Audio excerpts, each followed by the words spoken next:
lugar de fala, não se cala, presta atenção. Oi, gente, boa noite, boa tarde, bom dia. Eu sou o Pedro Varoni, estou aqui hoje com a Lucy e com o professor Francisco Belda para a gente bater um papo sobre jornalismo, inovação, desinformação, esse mundo mediatizado aí que a gente vive, né? Muito obrigado, Belda, Lucy. Passo a palavra então para vocês.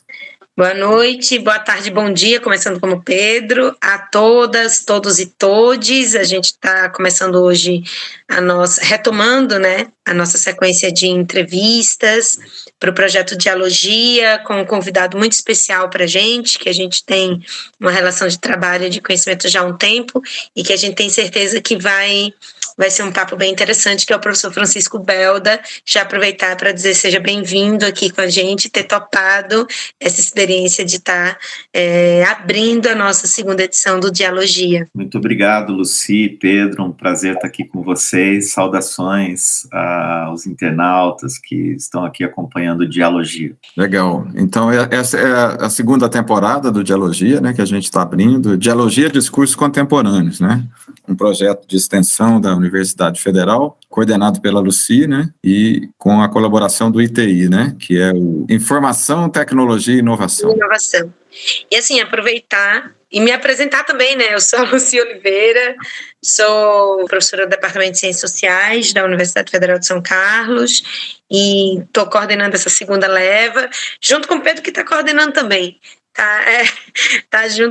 Estamos juntos aqui, construindo esse processo, e a gente espera trazer para vocês episódios, conversas, entrevistas que possam bagunçar, provocar, mexer, deixar a gente com um monte de respostas, mas com mais perguntas na cabeça para a gente poder refletir e seguir para frente. Legal, seria interessante então apresentar o nosso convidado hoje, né? Muita experiência, muita vivência, né? Uma pessoa que tem uma capacidade de estar no contemporâneo, né? Um homem do seu tempo, sempre ligado nas coisas do seu tempo e com a perspectiva também histórica, uma perspectiva científica. Lucy, vamos apresentar o nosso convidado, então? Vamos lá. O nosso convidado é o professor Francisco Belda, do Departamento de Comunicação Social da Faculdade de Arquitetura, Artes e Comunicação da Unesp de Bauru. É doutor em Engenharia de Produção pela USP, mestre em Ciência da Comunicação também pela USP, bacharel em Jornalismo pela PUC de Campinas. É co-líder do projeto The Trust Project no Brasil, docente permanente do Programa de Pós-Graduação em Mídia e Tecnologia da Unesp de Bauru e colaborador no Programa de Pós-Graduação em Educação Escolar da Unesp de Araraquara. Foi professor visitante por 5 anos na Brandeis University, em Massachusetts, nos Estados Unidos, onde também realizou estágio de pós-doutorado. É sócio fundador da editora Casa da Árvore e diretor-presidente da Parafuso Tecnologia e Intermediação de Serviços. Tem experiência profissional como repórter e editor de jornais e revistas e como fundador, gerente e diretor de empresas de mídia e tecnologia e mais um monte de coisa, gente, que não cabe no currículo de tanta coisa que o Belda traz e já está provocando aqui no campo e no meio. Vamos começar nossa conversa. Uma primeira pergunta para o Belda é justamente sobre esse campo do jornalismo, né? Que tanto eu, você e a Lucy trabalhamos e somos jornalistas, e a gente vivenciou muita transformação. O jornalismo, ao mesmo tempo que ele sofreu um processo, talvez, de perda de espaço, de valorização, de forma paradoxal também, a sociedade sentiu a necessidade da informação verificada, que é o capital do jornalismo, né? Você acha que o jornalismo vem inovando? Eu acho que sim, Pedro. Eu acho que sim, Lucy. O jornalismo vem inovando até por necessidade, porque senão inovar acaba. E eu acredito que essa transformação, que como o Pedro muito bem disse, atingiu em cheio não só o fazer jornalístico, mas também a experiência de quem consome os produtos jornalísticos, ou seja, todos nós, ela não é unicamente incidente sobre o campo do jornalismo. Eu acho que muitas profissões, muitos setores econômicos, muitas áreas do conhecimento foram brutalmente impactadas nas últimas 2 ou 3 décadas pela evolução das tecnologias de informação e, sobretudo, pela internet. Algumas áreas mais, outras menos, algumas áreas mais precocemente, outras ainda serão impactadas, mas a introdução não apenas da conectividade, mas também da inteligência artificial, o uso de dados em escalas inimagináveis, vem fazendo com que a economia, a sociedade se transforme, e não poderia ser diferente com o jornalismo. O que, de algum modo, nos preocupa, especialmente no jornalismo, é que isso transformou não apenas as experiências deste campo intelectual, mas afetou de um modo brutal a própria empregabilidade, a organização da profissão, do emprego, das organizações, das empresas, dos veículos, que, de alguma forma, davam contorno a esse campo. Basta ver que hoje qualquer um de nós, seja ou não jornalista formado, pode atuar como comunicador online, através de um canal do YouTube, através de um blog, através de um podcast. Mesmo isso que nós estamos fazendo aqui, uma entrevista online, ela pode ser reproduzida muito facilmente sem a mediação de uma empresa especializada em radiodifusão, em circulação de publicações impressas ou eletrônicas. De modo que o campo do jornalismo, ele foi excessivamente fragmentado a partir da internet. E junto com essa fragmentação e com o acesso aos meios de comunicação digitais, nós tivemos um certo empobrecimento da qualidade da informação média que circula na sociedade, não é? Não que antigamente fosse melhor, mas antigamente havia filtros de controle submetidos a um certo crivo profissional. Então você não tinha ali a figura, por exemplo, do editor anônimo, apócrifo, distribuindo discurso do ódio, fake news, desinformação e toda uma miríade de insultos e abusos informativos e comunicacionais, como nós vemos hoje, não só no Brasil, mas em todo o mundo. Então, obviamente, no campo da informação crítica, no campo do jornalismo, esse fenômeno ele é especialmente sensível. Mas se nós pensarmos que a tecnologia também vem trazendo disrupção no setor bancário, no setor financeiro, até no setor de saúde, hoje se discute, por exemplo, a regulação da telemedicina, que significa para a dona de casa, para o estudante, não precisar sair da sua casa, pegar ônibus, baldear para fazer uma consulta numa unidade de saúde ou num hospital longínquo, quando você pode ter um médico, uma médica à disposição através do seu celular para uma consulta em tempo real. Então, todas essas áreas, e nós poderíamos aqui passar muitas horas dando exemplo nas humanidades, nas ciências sociais, nas ciências biológicas, nas ciências da saúde,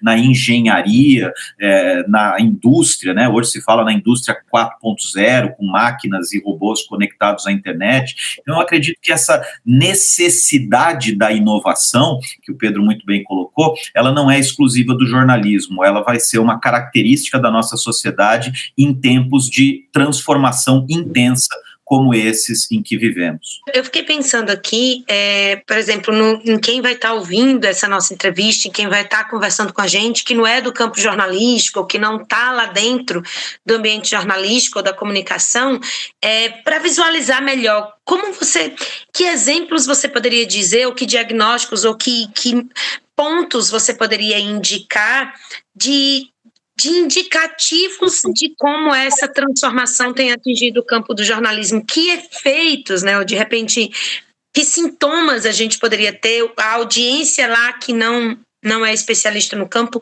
poderia para dizer, olha, isso que está acontecendo, então, teria a ver com esses desafios que o jornalismo está vivendo em tempos de disrupção. Sim, uma forma muito simples de entender esse processo na perspectiva de qualquer pessoa que utilize, por exemplo, a internet, é justamente a possibilidade, o acesso que se tem hoje ao ato de publicar informação, ao ato de difundir conteúdos. Então, veja, você não precisa ser um fotógrafo hoje para manter uma página de fotos em rede social, você não precisa ter um veículo de comunicação para, por exemplo, escrever mensagens curtas que são tidas como posição, muitas vezes, de governos, muitas vezes de representantes políticos e que se utilizam das mídias sociais e de outros instrumentos de informação instantânea para fazer os seus atos discursivos quase que diariamente. Ou seja, nós chamamos isso de intermediação. Hoje nós não precisamos necessariamente de uma produção midiática que tenha critérios editoriais, que trabalhe submetida a um código de ética, que trabalhe de um modo criterioso na triagem da informação, se é uma informação credível, uma informação verossímil, uma informação documentada, quais são as evidências para justificar uma determinada comunicação. Hoje, qualquer pessoa pode ir a público por meio do Twitter, por meio do YouTube, por meio do Instagram, por meio do Facebook, por meio do TikTok, por meio de uma série de outras plataformas que, de alguma forma, dão amplitude e vazão, distribuição em escala, muitas vezes planetária. Veja, por exemplo, o papel dos chamados influencers, pessoas que reúnem uma quantidade imensa de seguidores e de público atento a elas em mídia social, e cuja mensagem tem um alcance capaz de reverberar e causar danos, muitas vezes, irreparáveis à reputação, ao entendimento, não é? Então, veja, o ato de mentir, quando praticado em nível privado, ele pode causar um dano muito restrito ali às pessoas envolvidas, mas o ato de mentir, quando aplicado a temas de Estado, a temas de governo, a temas sociais relevantes, ele pode ter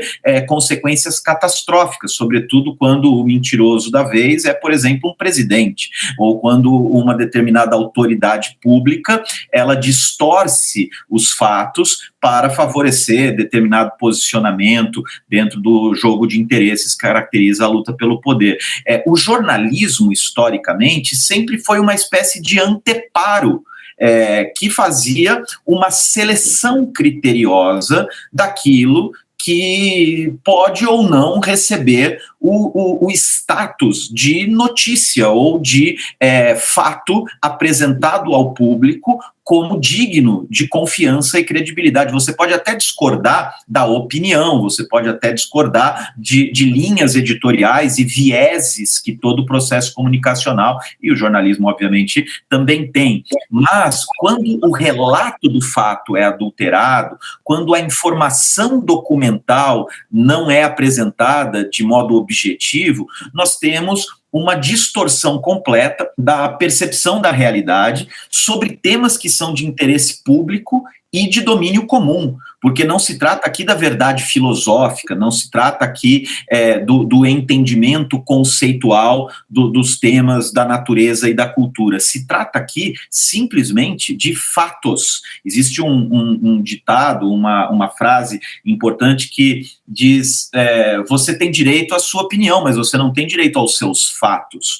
Quando nós estamos discutindo, por exemplo, terra plana, quando nós estamos discutindo, por exemplo, teorias racialistas há muito tempo superadas, como se fossem questão de opinião, existe algo a ser considerado. Afinal, nós temos séculos de ciência, nós temos séculos de racionalismo, nós temos uma lógica, nós temos uma capacidade de inquirir a natureza e inquirir a realidade que nos permite estabelecer afirmações que são, em algum modo, inequívocas. Não é? Inequívocas, obviamente, num nível da intersubjetividade técnica. Então, veja, integridade de urna eletrônica, isso é assunto para laudo pericial de engenheiro de computação, isso não é assunto para, vamos dizer assim, partidários desta ou daquela militância que leram num determinado grupo de WhatsApp uma informação apócrifa, com fonte anônima, citando link que não existe, referindo estudos que nunca foram feitos, apenas envolta de um linguajar inflamado. Esse tipo de comunicação não deveria chegar à esfera pública se fosse submetida a um crivo jornalístico, a um crivo factual de verificação. Hoje, com as mídias sociais, se tornou praticamente impossível fazer esse escrutínio, por uma capacidade limitada que qualquer organização teria de processar esse volume de informação. Tanto que hoje se apela a robôs, a algoritmos, a autômatos digitais que procuram, fazendo análise semântica de discurso, automática, obviamente, computacionalmente programada, para identificar traços de discurso que caracterize, por exemplo, desinformação ou discurso do ódio. Ou seja, nós estamos delegando a robôs a tarefa de separar o joio do trigo. E esse joio, quando chega aos nossos ouvidos, aos nossos olhos, à nossa mente, ele nos insemina de uma forma muito complicada, causando, inclusive, distorções cognitivas de realidade. Hoje é comum nós falarmos assim, essas pessoas devem estar loucas,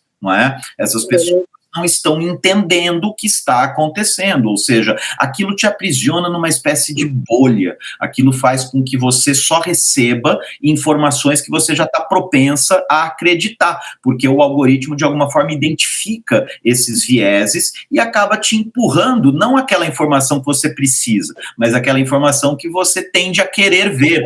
Então, se você está acostumado a ver, vamos chamar assim, porcaria, ou se você está acostumado a consumir fast food, é fast food que vão te dar. E aí você vai ter uma espécie de desnutrição mental. E parece um pouco exagerado quando eu falo assim, mas acredito que uma das tarefas da psicologia social e das ciências humanas e das ciências sociais é procurar entender os efeitos de médio e longo prazo dessa dissonância causada pelo excesso de desinformação decorrente da exposição das nossas sociedades a uma avalanche de informação não verificada, não submetida a um crivo editorial que permitisse às pessoas tomar decisões mais conscientes e bem informadas sobre as narrativas que lhes são apresentadas.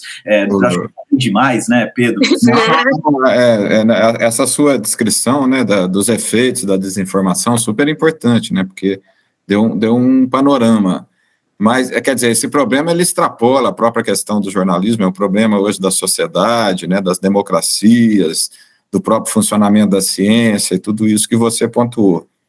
Então, assim, como combater a desinformação? É uma ótima pergunta, Pedro, e as respostas são precárias e muitas vezes insuficientes. Você acho que gostaria de complementar a pergunta, né? Não, o que eu estava pensando era exatamente esse grande desafio, né? Porque parece que a gente está preso numa jaula de transformações externas nas quais a gente só é atravessado por mudanças no ambiente social e até contraditório, né? Eu até pensei aqui sobre a contradição que é o momento em que as audiências passam a poder ser produtoras de conteúdo com uma impressão de maior autonomia, de maior possibilidade de atuar no processo narrativo, e é exatamente nesse momento que todo esse ambiente acaba sendo contaminado por essa informação de baixa qualidade. Então, pensar um pouco como isso é contraditório com a própria proposta que o ambiente da internet, que o ambiente digital traz, e pensar nisso, né? Pensar como sair disso, que iniciativas estão sendo tomadas para a gente não ficar preso nesse ambiente, como se nós voltássemos para aquele ambiente em que a gente virou massa de novo, em que a gente virou, eu nem gosto muito desse termo, mas em que a gente ficou manipulado também por essa bolha de informações selecionadas para a gente. Como pensar?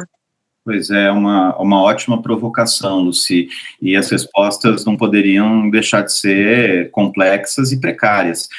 Primeiro, é importante entender que as tecnologias digitais e o ambiente hiperconectado das mídias digitais, ele é uma grande ferramenta, ele não é um mal ou um bem em si próprio. Por exemplo, a mesma ferramenta que é usada para disseminar fake news é usada para disseminar conhecimento. O mesmo tipo de plataforma que é usada para, como você disse, manipular, doutrinar, enganar, ludibriar, ela é usada para telemedicina, para atividades educacionais como essa que nós estamos fazendo aqui. Então, não se trata de demonizar a tecnologia ou o ambiente em que se dá o trânsito dessas informações, porque, afinal de contas, os meios digitais também significaram um grande processo de democratização, de acesso, de disseminação de meios para que as pessoas pudessem se conectar, para que as pessoas pudessem se informar. Basta ver que o próprio jornalismo, a própria comunicação profissional, até pouco tempo atrás, ela era acessível para poucos. Você tinha que, basicamente, comprar um jornal, comprar uma revista, assinar uma TV a cabo, ou então tolerar aquela enxurrada de propaganda da TV aberta, né?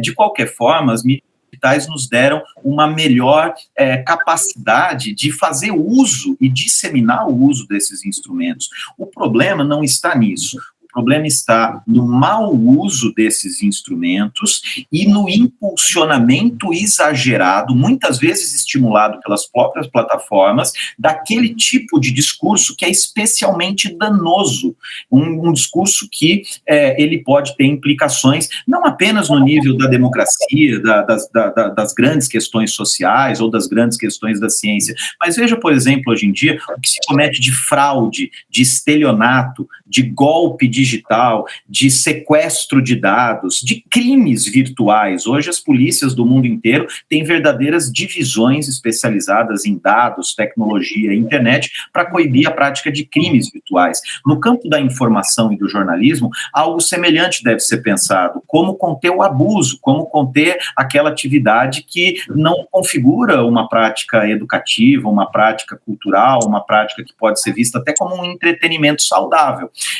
Então, feita essa distinção, vamos tratar da questão das possíveis soluções. Primeiro, solução não existe. Uma solução no sentido única, pontual, acessível, disponível, barata e execuível. Não existe. Nós estamos lidando com um problema complexo de escala planetária, da mesma forma que as mudanças climáticas. Não adianta você recolher o lixo da sua casa se o vizinho não fizer o mesmo. Não adianta um Estado-nação criar uma regulamentação se o outro Estado-nação não a tem. Então, são causas que mobilizam a humanidade hoje interconectada nessas redes digitais como um todo, independentemente de fronteiras de países e de blocos econômicos, ou mesmo de empresas, geralmente privadas, que controlam as tecnologias que viabilizam esse trânsito da informação digital. O que nós precisamos é de uma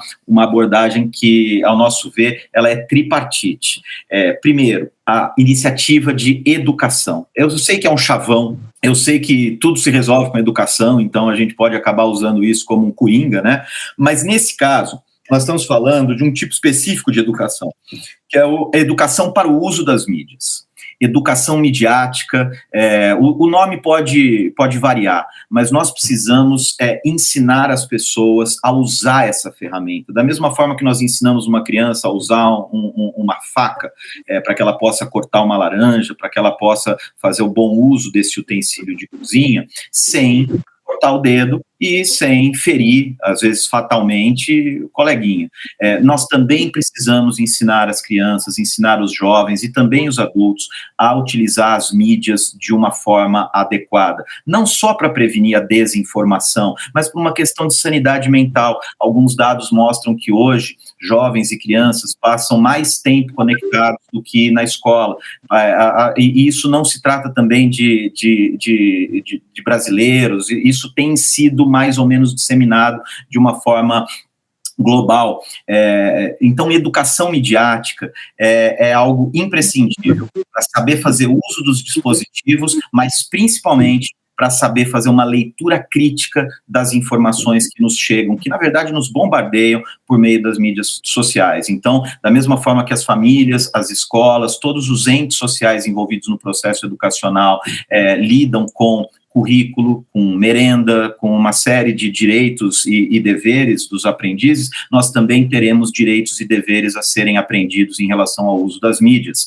A outra perna é a atividade de verificação e checagem. É preciso haver órgãos especializados que façam o escrutínio da informação, que moderem conteúdo, que possam, de alguma forma, identificar e desestimular com mecanismos de contra-incentivo para reduzir a propagação da desinformação. Veja, reduzir a propagação, porque não se trata aqui de censura. Você não pode impedir ninguém de mentir, você não pode impedir ninguém de falar besteira, você não pode impedir ninguém de tentar enganar. O que você pode, depois que essa informação, de alguma forma, se expõe, você precisa coibir a expansão dessa informação. O problema não está no maluco que vai lá e posta uma inverdade na internet. O problema está no incentivo que a plataforma e a sociedade conferem para esses conteúdos, especialmente polêmicos, especialmente engraçados, especialmente enganosos, especialmente fraudulentos, que mobilizam a audiência. Conhecem aquela máxima, fale mal, mas fale de mim? Muitas vezes a gente sabe que aquilo é fake, a gente sabe que aquilo é ruim, mas ainda assim consome, ainda assim clica, ainda assim faz um processo de escalamento que se multiplica como um vírus, não é? Então é preciso reduzir os incentivos que hoje monetizam conteúdo. Afinal de contas, as plataformas dão dinheiro para os conteúdos mais populares, que tem mais like, mais view, mais page view, e é isso que remunera influencers. Então é quase como se você tivesse um incentivo para falar besteira. Quanto mais besteira você falar, mais gente vai querer ouvir para dar risada e tal, e você gera um ciclo vicioso de propagação da desinformação. E a terceira iniciativa que nós vemos como necessária para limitar, para coibir, é a qualificação dos conteúdos comunicacionais, especialmente jornalísticos, é a valorização do bom jornalismo, da boa notícia, do bom documentário, do bom programa de entrevista, é fazer com que o conteúdo de qualidade possa, de alguma forma, se distinguir do conteúdo enganoso. E, para isso, nós desenvolvemos projetos de pesquisa e desenvolvimento, como o Trust Project, que eu coordeno no Brasil. E aí, vamos aproveitar então que está falando do Trust Project e conta um pouco para a gente o que é que vocês têm feito, como surgiu esse projeto, onde a gente pode encontrar e saber mais sobre ele. O Trust Project ele começou no Brasil com o nome de Projeto Credibilidade. Ele era um capítulo do programa internacional chamado Trust Project, hoje presente em muitos países, vários continentes, mais de 220 veículos jornalísticos consorciados que se comprometem a implementar padrões de credibilidade no seu processo de produção e publicação de conteúdos, de modo que o leitor, mas também as máquinas, os algoritmos, sejam capazes de distinguir facilmente quando uma informação tem referência, quando aquela citação é documentada, quando um texto tem um autor, uma autora definidos, quando você segue uma política de correções, entre outras boas práticas e atributos que, ao nosso ver, distinguem a informação de qualidade diante dessa miríade de conteúdo enganoso ou suspeito que as pessoas podem encontrar online. É uma iniciativa jornalística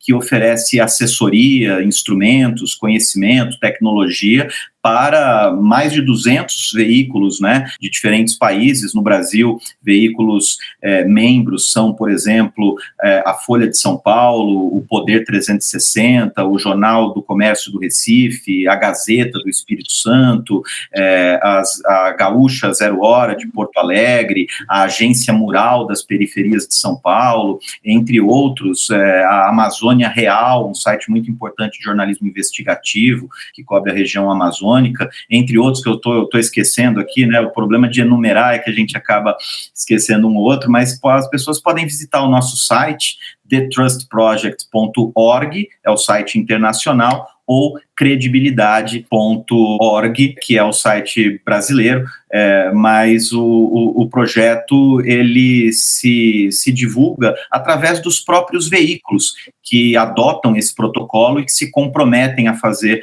um jornalismo qualificado, um jornalismo bem documentado e, com isso, distinguir os seus conteúdos na internet. E aproveitando um pouco, eu queria que você falasse sobre o trabalho do Projor hoje, né? O que significa para a sociedade o Instituto para o Desenvolvimento do Jornalismo? Aliás, instituto que eu tenho a honra de participar ao lado do Pedro Varoni, que está aqui conosco, também membro do Projor, ex-diretor do Projor. O Projor é uma organização sem fins lucrativas dedicada ao desenvolvimento do jornalismo no Brasil, fundada pelo saudoso jornalista Alberto Dines e pelo professor Carlos Vogt, da Universidade Estadual de Campinas, a Unicamp. Eles tiveram uma iniciativa pioneira de lançar um projeto de crítica de mídia, crítica de imprensa, fazer a crítica do jornalismo. E esse projeto é o Observatório da Imprensa.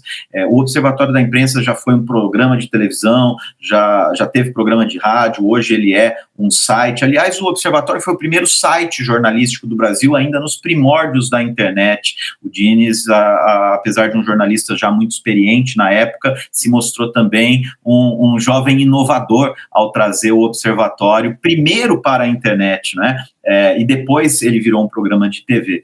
E até hoje pode ser encontrado no endereço digital www.observatoriodaImprensa.com.br, e esse é o projeto mais longevo, o projeto mais vistoso do nosso instituto ao longo de 2 décadas.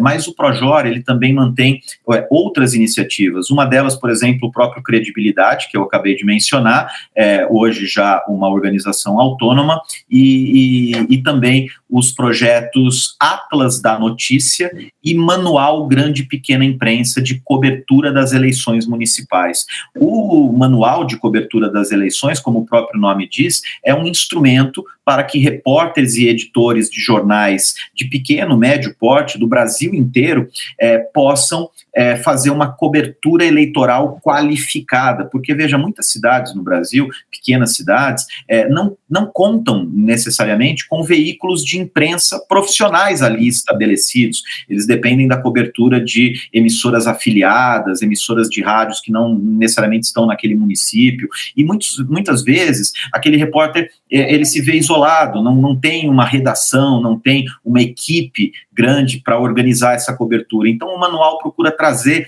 ferramentas de jornalismo de dados, soluções multimídia, dicas e conhecimentos úteis para qualificar a cobertura do processo eleitoral em cada uma das cidades brasileiras. E o outro projeto que eu mencionei, o Atlas da Notícia, ele é uma espécie de censo do jornalismo brasileiro. Foi a primeira iniciativa de mapeamento de todos os veículos existentes no Brasil. Hoje o projeto está na sua 6ª edição, ou seja, nós estamos atualizando anualmente há 6 anos esse grande Atlas da Notícia no Brasil, quantificando, localizando, examinando cada uma das organizações, seja em rádio, TV, impresso, internet, dedicadas à produção regular de notícia. Então, esse é o Projor, e nós temos também uma atividade educacional ligada ao jornalismo. A maior parte dos nossos associados tem uma atuação, seja em universidades, seja em veículos de comunicação, dando palestras, workshops. Então nós também procuramos nos envolver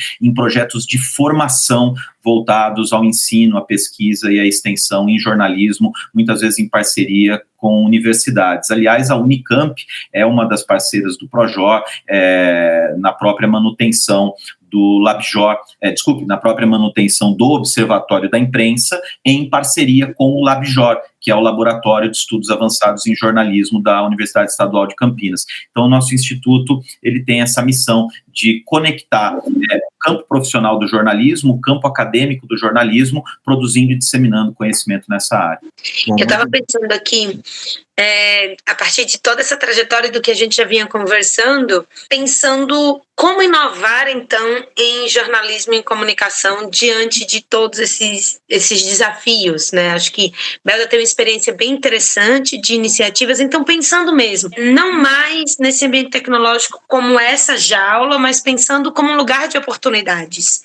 Como aproveitar e transformar esse lugar de oportunidades em inovar? É uma ótima pergunta, né? A inovação, ela, por incrível que pareça, é difícil dizer como inovar. Porque se soubéssemos como, já não seria inovação, seria algo conhecido e disseminado.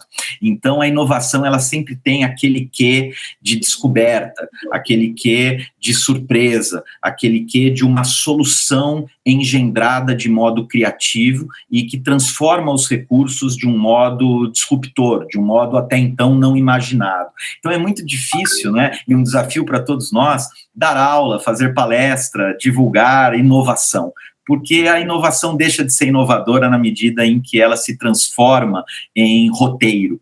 Então, feita essa observação, eu diria que algumas pistas para, sobretudo, jovens talentos que estão chegando no campo do jornalismo possam encontrar um caminho de inovação. Por exemplo, na área da tecnologia.